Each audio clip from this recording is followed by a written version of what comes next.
Hello everyone, अस्सलाम वालेकुम। आज के एमएचएम एपिसोड 4 में मैं आपको वेलकम करता हूं। आज हम इम्प्रूवमेंट्स की बात करेंगे, यानी एमकेट 2020 स्टूडेंट्स की बात करेंगे।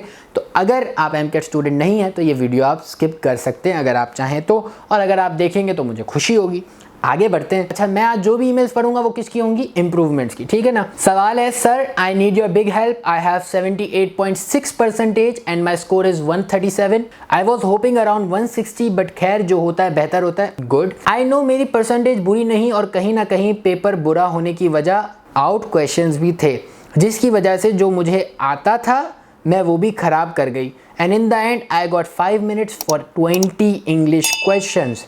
Since I wasted so much time in those questions जो बिल्कुल सिंध के कॉन्सेप्ट से अलग थे और तुक्का भी नहीं लगाया जा रहा था। ओहो, सो सैड। खैर मैंने इसकी वीडियो बना दी है, इसी वीक अपलोड हुई थी। खैर, इंग्लिश का पोर्शन तकरीबन सारा ही ख़राब हो गया, जबकि my English is too good, वरना शायद 160 आ भी जाते। Now I have happily made my mind for second attempt next year. Okay, तो ये अगले साल अप्लाई करेंगे एमकेट के लिए, ठीक है। बिकॉज इस साल जो सिली मिस्टेक्स की, I had got lessons from it and looking forward to achieve my goals. Good. My only goal next year होल हार्टेडली, बट समवेयर माई भाई एंड अम्मी giving me pressure for improvement as well, but I feel very exhausted for it. It's like a big torture to me to appear again in board exam and to revise everything for any subject. ठीक है, तो अभी तक जो problem चल रहा है इनका वो ये है कि इनके अम्मी और इनके जो भाई हैं ये इनको प्रेशराइज कर रहे हैं कि आप एमकेट तो दोबारा दें, लेकिन इंटर के एग्ज़ाम भी दोबारा दें। इम्प्रूवमेंट का मतलब होता है इंटर के एग्ज़ाम देना दोबारा, और रिपीटर्स का मतलब होता है सिर्फ एमकेट दोबारा देना। दोनों चीज़ों में फ़र्क है। खैर, तो ये इम्प्रूवमेंट का सवाल है। तो सवाल ये है, मतलब it's been a year since I have learn all such long questions etcetera, और बोर्ड की तैयारी is totally different from MDCAT. सब कुछ अच्छा लिखने के लिए बेहतरीन रटना पड़ता है, और उन सब चीज़ों से वापस गुजरने की मेरी हिम्मत नहीं। और डॉलर का पेन तक पकड़े हुए 1 साल हो गया। सच में कहने का मकसद ये है कि I am actually fed up और उस जोन से बहुत दूर हो चुकी हूँ मैं। मेरी परसेंटेज बुरी तो नहीं ना, ये पूछ रही हैं। तो मैं इनकी परसेंटेज दोबारा देख लूँ। इनकी परसेंटेज है 78.6। देखें, आगे का सवाल मैं पढ़ता हूँ, लेकिन मैं आपको यहाँ पे बता दूँ 78.6 आपने परसेंटेज बताई है। एक्चुअली अगर मैं अपनी बात करूँ तो बायो, फिज़िक्स, केमिस्ट्री मुझे पता होता था कि मेरे इतने मार्क्स आएंगे, और अगर उतने मार्क्स आ गए तो I am happy with it. तो अगर आपके हर सब्जेक्ट में, उर्दू, इंग्लिश, इस्लामियात, पाक स्टडी, सब में मिलाकर आपने कहा कि हाँ यार इतने मार्क्स आने चाहिए थे हर सब्जेक्ट में, और वो आ गए उस हिसाब से, तो ओके। लेकिन अगर नहीं आए हैं तो फिर आप उन सब्जेक्ट में इम्प्रूव कर सकती हैं। खैर, मैं आगे सवाल की तरफ बढ़ता हूँ। अच्छा, इम्प्रूवमेंट ज़रूरी नहीं होता कि आप सारा सेकेंड ईयर पूरा पढ़ें, फर्स्ट ईयर दोबारा पढ़ें। आप 1-2 सब्जेक्ट भी कर सकते हैं। खैर, आज अगर गलती हुई तो क्या मैं बन नहीं सकती doctor? So many of my seniors have given test this year and it was their second attempt and all had achieved 170 plus marks, and actually I am also 180 plus student, but I swear sir 30 questions जो out of थे उनकी वजह से मेरा दिमाग ही out हो चुका था। I know so many had achieved good marks in this situation as well, but अब हर बच्चा अलग होता है obviously. So many of my close friends who had even 85 plus percentages didn't pass it, so I had got confidence कि अगर first attempt में इन हालात में मेरे 137 आए तो इंशाल्लाह नेक्स्ट टाइम 187 आएंगे। गुड, माशाल्लाह। लेकिन I am better than so many students out there. अच्छा, यहाँ पे मैं और लोगों को क्लियर कर दूँ, ना सिर्फ आपको बल्कि सबको, अपने आप को किसी से कंपेयर करना छोड़ दें। अगर आप फिज़िक्स सब्जेक्ट में अच्छे हैं और मैं अच्छा नहीं हूँ फॉर एग्ज़ाम्पल, तो अब क्या होगा? मैं ये सोचूं यार मैं तो फिज़िक्स में अच्छा ही नहीं हूँ, आप अच्छे हैं। ऐसा नहीं होना चाहिए। आप अच्छे हैं, आप शायद मैथ्स में अच्छे ना हो, मैं मैथ्स में अच्छा हूँ। आप बायोलॉजी में अच्छे ना हो, मैं बायोलॉजी में अच्छा हूँ। तो हर किसी का अलग अलग होता है, किसी को किसी से कंपेयर नहीं करना चाहिए। हर कोई अलग है, ठीक है, और एक ही लेवल पर है। किसी की कोई पावर है, किसी की कोई वीकनेस है, और किसी की जो वीकनेस है वो किसी और की पावर हो सकती है। इसमें कोई मसले वाली बात नहीं है कि यार मेरे अंदर तो वो टैलेंट है ही नहीं। अभी रिसेंटली मैंने टैलेंट हंट किया हुआ है कुछ ईमेल्स पर कि भाई आप ईमेल्स पर अपनी स्केचिंग, पोइट्री ये सब भेजें। यकीन माने ऐसे कमाल के स्केच आते हैं, मैंने बनाने की कोशिश की, मुझसे तो नहीं बनी।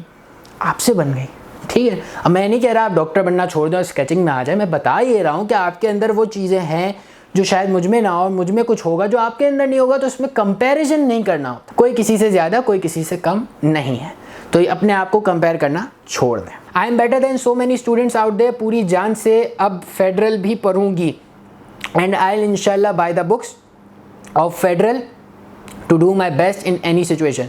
सो प्लीज़ मुझे बताएं कि इम्प्रूवमेंट देना फ़र्ज तो नहीं है ना, if you are repeating and year, hope you understand my position. देखें, इम्प्रूवमेंट करना ज़रूरी नहीं है, आप दोबारा एमकेट भी दे सकती हैं सिर्फ, और इम्प्रूवमेंट के साथ एमकेट भी दे सकती हैं। अब कहानी में ट्विस्ट समझें, आपका 2020 चल रहा है, ठीक है। अब मुझे याद आ रहा है 2020 में तो आपको 3% मिले, आपने सेकेंड ईयर के एग्ज़ाम तो दिए नहीं, और आपको लगता है कि आपने फर्स्ट ईयर से ज़्यादा सेकेंड ईयर में मेहनत की। अब मैंने आपकी परसेंटेज देखी है 78.6, तो आपकी फर्स्ट ईयर में 77 होगी, 76 होगी या 79 होगी, कुछ इसी तरह होगी, ठीक है। तो अब आपको अगर लगता है कि नहीं मैंने तो सेकेंड ईयर में 80s की परसेंटेज की मेहनत की थी, तो फिर आप सेकेंड ईयर दोबारा अगले साल दे दें, अगर आपको समझ में आता है। और अगर आपको लगता है यार इतना कम टाइम रह गया, ऑब्वियसली अब दिसंबर का एंड चल रहा है, तो फिर आप क्या करें, मैं आपको बताता हूँ, आप सिर्फ एमकेट दे दें, ठीक है। लेकिन फिर एमकेट की मेहनत आपने जनवरी से करनी है, ये आपने प्रॉमिस करना है मेरे साथ, क्योंकि अगर आप एमकेट की मेहनत जनवरी से करेंगी तो आप ज़्यादा सही पढ़ सकेंगी, क्योंकि आपको ये पता है कि एमकेट आपका एक तरीके से अच्छा नहीं हुआ इस साल, तो वो अगले साल आपको अच्छा करने के लिए जनवरी से पढ़ना पड़ेगा, इतनी सी बात है, ठीक है। तो जितने भी लोग देख रहे हैं ये सारी बातें, और मैंने साथ साथ बहुत सारी चीज़ें कवर कर दी। अगली ईमेल पढ़ते हैं। अस्सलाम वालेकुम सर, माई सेल्फ डैश, मैं नाम नहीं ले रहा। माई क्वेश्चन इज़ कि मुझे इंप्रूव करना है, मेरी HSC में 70% है और MBBS में इतनी काफ़ी नहीं होती। मेरा क्वेश्चन ये है कि लोग कह रहे हैं कि जितना भी अच्छा पेपर कर लो इम्प्रूवमेंट वालों को फेल कर देते हैं, मार्क्स नहीं देते, ये वो वगैरह। आप प्लीज़ गाइड कर दें, उस वीडियो में ठीक से एक्सप्लेन नहीं किया, जज़ाकल्लाह, ठीक है। तो जो इम्प्रूवमेंट वाली आज के MHM एपिसोड 3 थी, शायद उनके नीचे इस कमेंट आया था, मुझे नहीं पता, खैर ये जो ईमेल आई हुई है। खैर द पॉइंट इज़ कि ये सारी मिथ्स होती हैं। मिथ्स क्या होती हैं भाई, बातें। अल्लाह ताला ने 2 कान दिए ना, एक कान से सुने, दूसरे कान से निकाले, ठीक है। आपको हर कोई कहता रहेगा इम्प्रूवमेंट में ये मसला वो मसला। हाँ, इम्प्रूवमेंट में मेहनत ज़्यादा करनी होती है इम्प्रूवमेंट में, लेकिन आपको क्या करना होता है, ये सारी चीज़ें इग्नोर करनी होती है। ऐसा कुछ नहीं है, मैं पर्सनली बहुत सारे लोगों को जानता हूँ जिनके इम्प्रूवमेंट में मार्क्स वाकई बढ़े, और इस साल तो बढ़ेंगे। क्यों? क्योंकि 2020 में तो आपका पेपर हुआ ही नहीं, तो अब 2021 में होगा, तो ऑब्वियसली इंशाल्लाह आपके मार्क्स बढ़ जाएंगे अगर आपने मेहनत की होगी। तो अगर आप इम्प्रूवमेंट देना चाहती हैं तो गो अहेड, कोई इशू नहीं है। आप इंशाल्लाह 70% है आपकी, तो इंशाल्लाह 80s में आ जाएगी, कोई इशू नहीं है। मेहनत अच्छे से कीजिएगा। अगर आपकी 70% है इंटर में, तो आपकी फर्स्ट ईयर में या तो 69 होगी या 71 होगी, कुछ इसी तरह होगी, जो मुझे समझ में आ रहा है। तो अब आपको सेकेंड ईयर में 89-90 चाहिए होगी, ताकि आपकी परसेंटेज कम से कम 80s के करीब या 80s तक आए। तो मेहनत आपने ज़्यादा करनी होगी। लास्ट सवाल है, और ये 3 सवालात मैंने इसलिए ख़ास तौर पे निकाले क्योंकि इन 3 सवालात के जवाबात के दौरान मैं वो सारी बातें कर रहा हूँ जो आप लोगों ने बाकी ईमेल्स में की हैं। तो मैं हर ईमेल नहीं पढ़ रहा, मैं आपको सारे जवाबात दे रहा हूँ। 3 ईमेल्स बड़ी इंपॉर्टेंट थी, तो उसके साथ साथ मैंने आपको बाकी चीज़ें भी कवर कर दी है। लास्ट ईमेल पढ़ रहा हूँ। अस्सलाम वालेकुम, hope you are doing well. अल्हम्दुलिल्लाह sir, I have pass FSC with 76%। इनकी इंटर में 76% आई है, ठीक है। And wanna get admission in MBBS. I am totally failed to crack MD CAT as they give me marks. यहाँ पर वही बात जो मैंने अपनी लास्ट वीडियो में भी कही थी, आप MCAT में फेल हुए हैं, ज़िंदगी में नहीं, ये याद रखिएगा। खैर, and that time my score was 125 without grace marks, and now according to official result it's only 117. When first time my result announced, I saw my roll number along with another student's name, and now in updated list when second time result announced, there is no such roll number, like neither there was my roll number nor my name. I have filled the form, but you know nothing is gonna happen. So now should I improve my FSC? If yes, then which subject should I do for the sake of more marks? And secondly, पहले सवाल का जवाब, जिस subject में आप अच्छे हैं उस सब्जेक्ट में इम्प्रूव कीजिएगा। आपके इंटर के 76% हैं, तो अगर आप इम्प्रूव कर सकते तो मेरा मशवरा आपको ये होगा कि कर लें। Secondly, the thing which is disturbing me is if I do improvement and appear in next year MCAT on again, would my 10 marks deduct? देखें, इस साल 10 मार्क्स डिडक्ट नहीं हुए, पिछले साल भी नहीं हुए थे, उससे पिछले साल एमकेट में रिपीटर्स के एक तरीके से जो एमकेट दोबारा देते हैं उनके 10 मार्क्स डिडक्ट हुए थे। और कैसे हुए थे वो भी मैं बता दूं और स्टूडेंट्स को। अगर आपके 1100 में से 890 मार्क्स हैं तो 1100 में से 880 मार्क्स हो जाएंगे बस। तो ओवरऑल आपकी 1% से भी कम गिरेगी, ठीक है। खैर बस नहीं होता है, बहुत बड़ी बात होती है, लेकिन मैं बताना ये चाह रहा हूँ कि बहुत सारे लोग कहते हैं 10% गिर जाती है, ऐसा कुछ नहीं होता, 1% गिरती है, ठीक है। I am waiting for your response as soon as possible as I have to let my father know. जज़ाकल्लाह आमीन।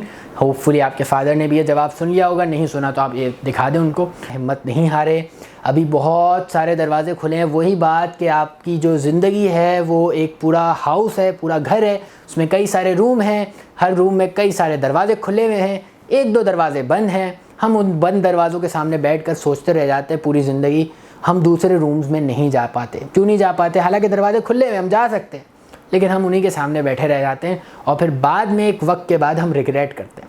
रिग्रेट तब होगा जब आप अभी इस मोमेंट में वो डिसीजन नहीं लेंगे जो आप करना चाहते हैं। आप, जी हाँ, इस वक्त जो मुझे देख रहा है ना, मैं उसकी, आपकी बात कर रहा हूँ। लाइफ के हर मोमेंट में वो डिसीजन लें जो आपको समझ में, ठीक है। सुने सबकी, समझे अपनों की और करें अपनी। ये बहुत गहरी बात बताइए। सुने सबकी यानी जो कुछ कह रहा है हाँ ठीक है, ओके, हाँ ये बहुत अच्छी। समझे अपनों की, वो इंसान जो एक्सपीरियंस शुदा हो, एक्सपीरियंस वाला हो, वो इंसान जो, फॉर एग्जांपल आपके माँ बाप है तो उनको भी काफ़ी सारा एक्सपीरियंस होता है इस बारे में, उनको भी आइडिया होता है, उन्होंने भी ज़िंदगी देखी है, ठीक है। तो उनसे आप मशवरा करें अपनी। तो समझे अपनों की बात, समझे कि हाँ मेरे पेरेंट्स ये कह रहे हैं, अच्छा भाई फला जो सर हैं वो ये कह रहे हैं, मेरे बड़ा एक्सपीरियंस रखते हैं वो, तो आपने उनकी भी समझी बात। और फिर एट दी एंड डिसीजन आप अपना लें, क्योंकि जब आप अपना डिसीजन लेंगे तो इन फ्यूचर आपको रिग्रेट नहीं होगा। आज की वीडियो यहीं एंड करते। आप लोगों ने क्या करना है, सब्सक्राइब कर दें। और हाँ, आप लोगों के लिए कुछ हफ्तों में, कुछ दिनों में कुछ नई चीज़ आने वाली है, सिर्फ स्टूडेंट्स के लिए नहीं, तमाम देखने वालों के लिए। तो सब्सक्राइब करें और अपने दोस्तों को भी बोलें सब्सक्राइब करें। कमेंट्स में बताएं आपको आज की वीडियो कैसी लगी, और अगर कोई सवाल हो तो आप कमेंट बॉक्स में पूछ सकते हैं, कोई इशू नहीं है, मैं जवाब दे देता हूँ, ठीक है। अल्लाह हाफिज़, बाय। और हाँ, कमेंट्स करेंगे तो क्या होगा, मेरा और आपका कनेक्शन बना रहेगा।